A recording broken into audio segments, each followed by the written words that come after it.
తెలంగాణ రాజకీయాల్లో మరో ఆసక్తికరమైన పొలిటికల్ ఎక్స్పెరిమెంట్కు తెరలేచిందా? కేసీఆర్ మాస్ పాలిటిక్స్ను కవిత తనదైన శైలిలో అందిపుచ్చుకుంటున్నారా? బీసీ ఓటు బ్యాంకును టార్గెట్ చేస్తూ భారీ ర్యాలీకి కవిత పిలుపునివ్వడం ఇప్పుడు తెలంగాణ పాలిటిక్స్లో హాట్ టాపిక్గా మారింది.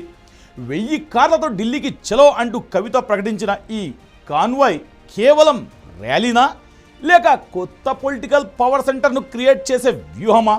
బీసీలకు 50% రిజర్వేషన్ల డిమాండ్తో సాగుతున్న ఈ పోరాటం కవిత రాజకీయ భవిష్యత్తుకు ఎంతవరకు ఉపయోగపడుతుందో ఈ స్టోరీలో చూసేద్దాం.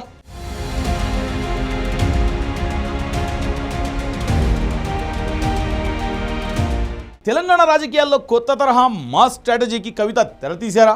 తండ్రి కేసీఆర్ ఫాలో అయిన భారీ ప్రచార రాజకీయాలనే తనదైన రూట్లో కొనసాగిస్తున్నారా?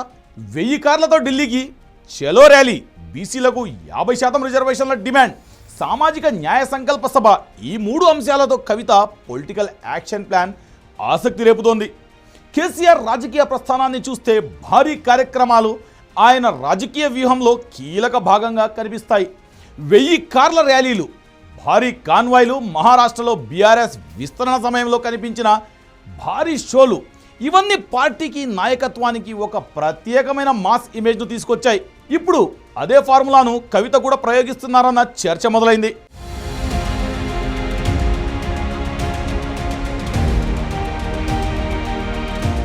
వెయ్యి కార్లతో ఢిల్లీకి చలో వినడానికి ఇది ఒక ర్యాలీలా కనిపించవచ్చు, కానీ రాజకీయంగా చూస్తే ఇది ఒక మాస్ పొలిటికల్ స్టేట్మెంట్.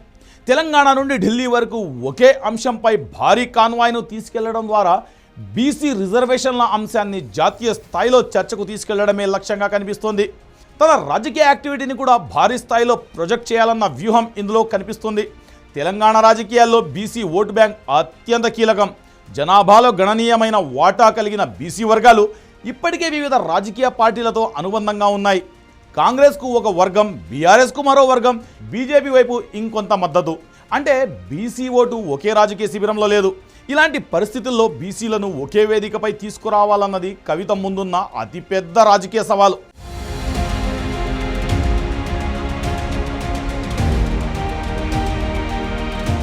బీసీలకు 50% రిజర్వేషన్లు కల్పించాలన్న డిమాండ్ను ప్రధాన రాజకీయ ఎజెండాగా తీసుకోవడం ద్వారా తనకు బీసీ హక్కుల కోసం పోరాడే నాయకురాలిగా ప్రొజెక్ట్ చేసుకోవాలని కవిత ప్రయత్నిస్తున్నారన్న విశ్లేషణ వినిపిస్తున్నాయి. సామాజిక న్యాయ సంకల్ప సభ, అదే అంశంపై ఢిల్లీ దండయాత్ర, ఈ 2 కార్యక్రమాలను కలిపి చూస్తే ఒక దీర్ఘకాలిక రాజకీయ నేరేటివ్కు కవిత పునాది వేస్తున్నారన్న ప్రశ్నలు తలెత్తుతున్నాయి. బీసీలను ఏకం చేయడం అంత ఈజీనా? అయితే ఇక్కడే అసలు సవాలుంది. బీసీల పేరుతో ఓ భారీ సభ పెట్టడం ఒక ఎత్తైతే, బీసీ వర్గాల మధ్య నిరంతర రాజకీయ విశ్వాసాన్ని నిర్మించడం మరో ఎత్తు. కుల సంఘాలు, యువత, మహిళలు, ఉద్యోగార్థులు, చిన్న వ్యాపారులు, గ్రామీణ వర్గాలు, వీరందరినీ ఒకే రాజకీయ వేదికపైకి తీసుకురావడం అంత సులభం కాదు.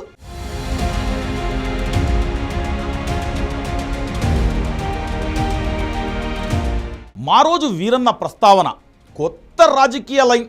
బీసీ వర్గాల కోసం గతంలో పోరాడిన ఉద్యమకారుల ఆశయాలను గుర్తు చేస్తూ సామాజిక న్యాయం అంశాన్ని రాజకీయ చర్చలోకి తీసుకురావడం ద్వారా కవిత తన పోరాటానికి ఒక చారిత్రక ఉద్యమ నేపథ్యాన్ని కూడా జోడించే ప్రయత్నం చేస్తున్నారు.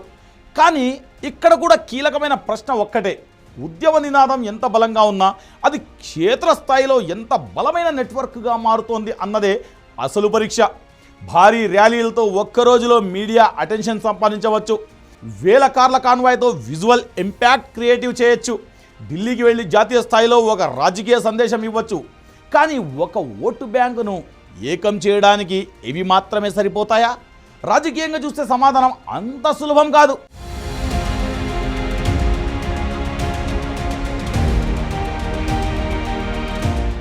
ఇది ఓటు బ్యాంకు కోసం కవిత చేస్తున్న ప్లాన్.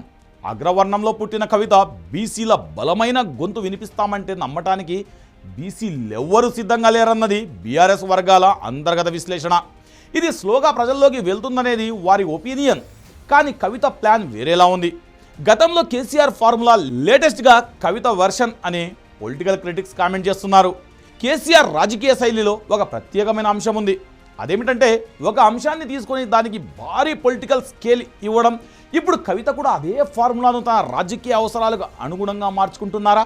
దానికోసం బీసీ రిజర్వేషన్లు ఎత్తుకున్నారనే టాక్ వినిపిస్తుంది. సామాజిక న్యాయం, ఢిల్లీ దండయాత్ర, 1000 కార్ల కాన్వాయ్, ఈ మొత్తం కాంబినేషన్ వెనుక భారీ పొలిటికల్ ఇమేజ్ను నిర్మించాలన్న కవిత ఆలోచన కనిపిస్తుందని పొలిటికల్ క్రిటిక్స్ అనాలిసిస్ చేస్తున్నారు.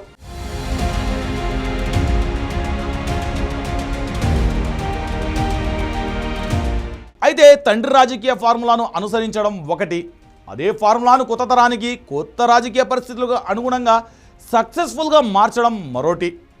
ఇక్కడే కవితకు అసలు పరీక్ష మొదలవుతుంది. కేసీఆర్కు ఉన్న ఉద్యమ రాజకీయ అనుభవం, బీఆర్ఎస్ నిర్మాణం, దీర్ఘకాలిక క్యాడర్ నెట్వర్క్ ఇవన్నీ ఒక ప్రత్యేకమైన రాజకీయ నేపథ్యాన్ని ఇచ్చాయి. కవిత ఇప్పుడు ఆ వారసత్వాన్ని ఎంతవరకు తన సొంత రాజకీయ బలంగా మార్చుకుంటారన్నదే ఆసక్తికరం. భారీ ర్యాలీ తర్వాత ఏంటి? 1000 కార్ల కాన్వాయ్తో ఒక భారీ రాజకీయ సందేశాన్ని ఇవ్వడం మొదటి అడుగు మాత్రమే. ఆ తర్వాతే అసలు కథ మొదలవుతుంది.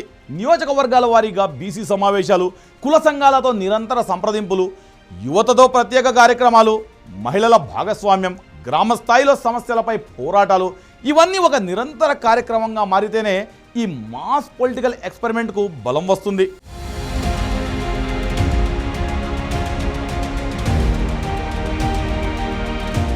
వీటి ద్వారా బీసీల్లో రాజకీయ చైతన్యం పెంచడం ఒక అంశమైతే, వారిని ఒకే రాజకీయ వేదికపైకి తీసుకురావడం మరో అంశం. కానీ వారిని తన నాయకత్వం చుట్టూ సమీకరించడం మాత్రం మరింత కఠినమైన టాస్క్. ఇదే కవిత రాజకీయ ప్రయాణంలో కీలకమైన టర్నింగ్ పాయింట్ కావచ్చు. కవిత ప్రకటించిన 1000 కార్ల కాన్వాయ్ మీడియా దృష్టిని ఆకర్షించడంలో ముందడుగు కావచ్చు. బీసీ రిజర్వేషన్ల అంశాన్ని జాతీయ స్థాయిలో వినిపించేందుకు ఇది ఒక రాజకీయ వేదిక కావచ్చు. కానీ ర్యాలీ ముగిసిన తర్వాత కూడా అదే నినాదం క్షేత్రస్థాయిలో వినిపించాలి.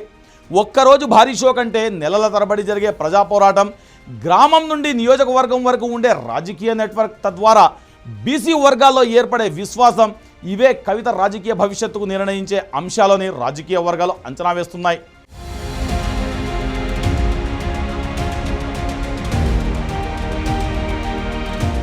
కేసీఆర్ మార్క్ మాస్ స్ట్రాటజీతో తక్షణ అటెన్షన్ సాధించవచ్చు.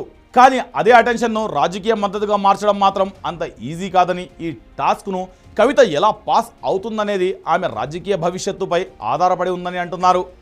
ప్రత్యేకించి బీసీ ఓటు బ్యాంకును ఏకీకృతం చేయడం, తనను ఆ వర్గాల ప్రధాన రాజకీయ ఛాంపియన్గా నిలబెట్టడం ఇదే కవిత ముందున్న అతిపెద్ద ఛాలెంజ్. ప్రత్యేకించి ప్రస్తుతం కవిత చేస్తున్న బీసీ ఉద్యమం మాస్ షోనా, మాస్ మూమెంట్నా అన్నది కీలకంగా మారింది. తెలంగాణ రాజకీయాల్లో కవిత ప్రయాణం ఇప్పుడు మరో కీలక మలుపులోకి వెళ్తుంది. తండ్రి కేసీఆర్ మార్క్ భారీ రాజకీయ శైలిని అనుసరిస్తూ బీసీ ఓటు బ్యాంకుపై గురిపెట్టి ఢిల్లీ దండయాత్రకు సిద్ధమవుతున్నారు.